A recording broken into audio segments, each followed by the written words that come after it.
Hi aspirants, my name is Sam. I'm an IELTS trainer from Excel Education Group. So if you want to know about IELTS, just come and join with me. I'm going to help you out to guide you and to instruct you about IELTS. So why it is important to write the IELTS? Basically, people will choose IELTS to study abroad or else to work abroad. We are having academic version and general version. What is academic IELTS version? What is general IELTS version? So academic IELTS version is nothing but the people who are planning to study abroad, they need to write the IELTS academic version. The people who are planning to study in good universities, top ranking universities, top-notch universities, so they need to write the IELTS exam. So the visa success rate will be good for this IELTS exam. And coming to this general version, the people who are planning to work abroad, they have to write IELTS general. They need to choose IELTS general version. If you are having a plan to study or else if you are planning to work abroad, then either academic version or general version, it is important to choose for you. So 140 countries are accepting this IELTS.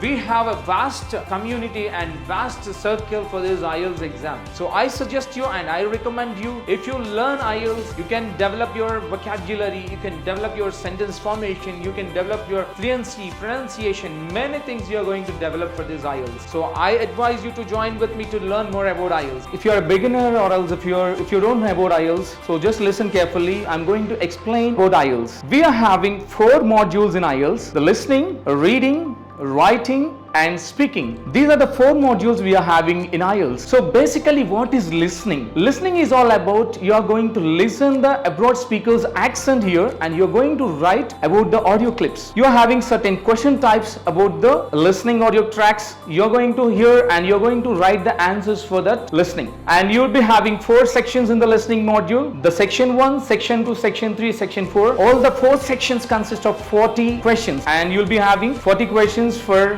9 band score. So you will be able to get 6.5 to get an admission from the university. So I would like to suggest the tips and strategies for you. If you want to score 7 or 8 band score, I'm going to help you out with a good tips and strategies. The first one is, when you are going to solve a question, you should read the question carefully and you have to identify the keywords in the question. So when you are reading the question, you just focus on important words. Those are the keywords. And moreover, while you are listening to the audio clip, you are going to identify those keywords by the speaker, and the speaker is definitely going to give you a hint about the answer of that particular question. After identifying the keywords, the next step you need to do is you need to predict the answer type. So what type of answer it is going to come. So you have to read the question carefully and you need to predict what type of answer is going to come. So prediction is one of the important strategy we need to follow. So we will be having 30 seconds of time. In this 30 seconds, we need to read all the questions carefully and we need to identify some important keywords. After identifying the important keywords, we need to predict the type of answer. So prediction is one of the important strategy we need to follow for the listening module. Once after predicting the answer type, the next step you need to do is the audio will start. So once the audio is started, you need to notice to look at the questions carefully. You need to focus on the questions as well as you need to listen the audio clip simultaneously. So you need to do some multitasking work here. So you should not divert and you should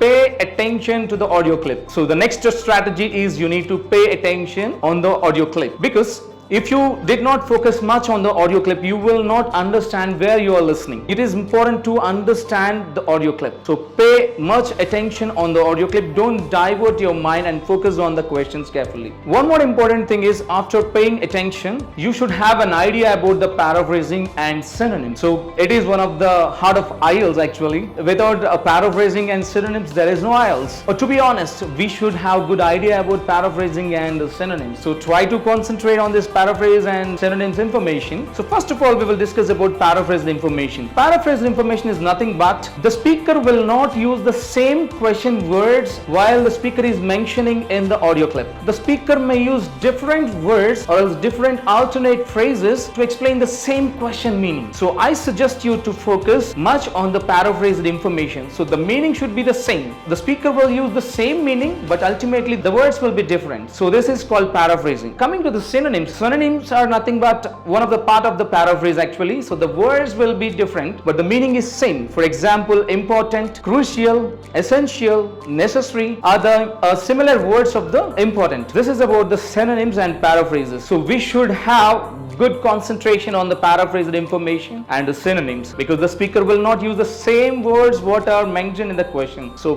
please focus on the paraphrase and synonyms information. Coming to the next strategy, following the question number order. So question number order is very important because it is one of the easiest way to grab all your answers, because the speaker will go according to the question number order only. The first question information will be coming first, and the next third one, fourth one, it is going to be followed in the same order. You're not going to get the questions information randomly in the audio clip. So you need to follow the question number order. So this will help you out to grab all your answers quickly. One of the most important tip was you need to focus on the word count instructions. So most of the people will not focus on the word count instructions. This is something we need to focus much on it, because they will say that no more than 2 words, no more than 3 words, no more than 2 words and a number. So what are these no more than 3 words, 2 words and a number? What are these? So now let's listen carefully. I'm going to explain in detail about that. So for example, if they ask no more than 1 word, we should write only 1 word as our answer. Okay, we should not exceed more than 1 word. Our answer should be in only 1 word. This is about no more than 1 word. And coming to the next one, no more than 2 words. So if they mention no more than 2 words, we should write our answer in 2 words only. We should not exceed our answer more than 2 words. We have to give only in 2 words. It can be 1 word or else it can be 2 words, but it should not be more than 2 words. This is about the no more than 2 words. And coming to the no more than 3 words, here it is saying based upon the question, sometimes the answer will be 1 word, 2 words or 3 words, but you should not exceed more than 3 words. So you should pay attention to the word count instructions while you are writing the answer. So this is very important. So when you have to read these word count instructions before you are going to solve the question, you need to look at the word count instructions. Word count instructions are prior to look at the question. Okay, so it is important when we are going to solve the question, it is necessary to look at the word count instructions. And we are having one more instructions here. When they ask no more than 2 words and a number, or else no more than 3 words and a number, so here there is something like important thing we need to understand here. So if they ask no more than 3 words and or a number, okay, so we can write words and numbers combination. We can write our answer in words and numbers combination. So what is words and numbers combination? For example, if the answer is 3 a month, you can write 3 as a number, a in word, and month, month, month in words. So in this way you have, you can write. This is not like mandatory. If you want to write 3 a month, you can write in that way also. But keep in mind, if you want to save your time, you can write 3 number and a month. You can utilize this opportunity. When they did not mention a and the end, you should not use this words and numbers combination. When they mention no more than 3 words and or a number, so the a and the end is defining that you can use words and numbers combination. So this is what about the word count instructions. Sometimes they will ask no more than 3 words or a number. In this case, you should not write words and numbers combination because they did not mention a and the end. Either you need to write words or else either you need to write in numbers. So this is about the word count instructions. So please follow this word count instructions while you are solving listening module. And one more important aspect is sometimes you need to follow the grammar aspect. When you are writing an answer for the sentence completion, summary completion, there you need to focus about the grammar. So sometimes you need to write the prepositions, sometimes you need to write based upon grammar aspect. So it can be noun or else it can be a verb, or else you need to follow the prepositions, or else you need to develop the tenses. So grammatical aspect is one of the important strategy. Some of the questions like summary completion, sentence completion, so these questions will basically follow the grammar aspect. So I suggest you to focus on parts of speech, tenses and prepositions. Another important strategy is that you need to focus on spellings.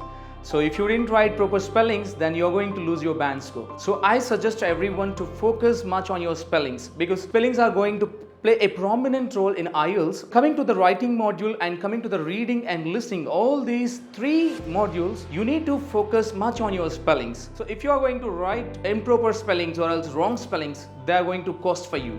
So I strongly advise you to focus on your spellings. And moreover, one more last thing I would like to suggest you need to write the information while you are listening to the audio clip. While you are listening to the audio clip, if you write the information, this is going to help you out where you are going to get the answer exactly for lengthy audio clips. This is what I would like to suggest you for this listening module tips and strategies. And if the internal strategies are, when you are going to write your answers, you just concentrate on the singular and plural words. Some words will be ended with S, some words will be ended with apostrophe S. So you need to be cautious, because whether it is a apostrophe S word or else whether it is a plural word, you need to be careful with that. And moreover, you have to concentrate on the hyphenated words. So hyphenated words will definitely bring the prominent role to get the good band score. If you focus on the plurals and hyphenated words, then definitely you are going to get 9 band scores for sure. So in IELTS, we are having 4 modules. The first one is listening, reading, writing and speaking module. So it is followed by 2 tests, that is paper-based test and computer delivery test. So the time variation will be little bit different to computer delivery test and the paper-based test, especially with the listening module. Okay, if you go with the listening module, the time difference is 10 minutes more for the paper-based test, and computer delivery test it will be around 30 minutes to 32 minutes. Okay, so why this difference between the paper-based test and the computer delivery test? So coming to the computer delivery test, you are going to type your response or else you are going to type your answer on the screen. So you are not going to write additionally on the OMR sheet, something like that. You will be having a rough paper, but the thing is you are going to write your answers or else you are going to type your response on the screen. That's it. And coming to the paper-based test, while you are listening to the audio clip, you need to write on the rough paper or else you are going to write your answer on the question paper itself. After finishing all the questions, you need to transfer all your answers from the question paper to OMR sheet. That's the reason why you'll be having extra 10 minutes of time to transfer all your answers from the question paper to the answer paper. So that's the reason why the time variation is different from computer delivery test to paper-based test only for this listening module. The rest of the modules time is same for paper-based test and the computer delivery test. So what is the difference between paper-based test and computer delivery test? So paper-based test is nothing but you are going to write your listening, reading and writing test on the OMR sheets, and coming to the computer delivery test, you are going to face your exam on the screen. That's it.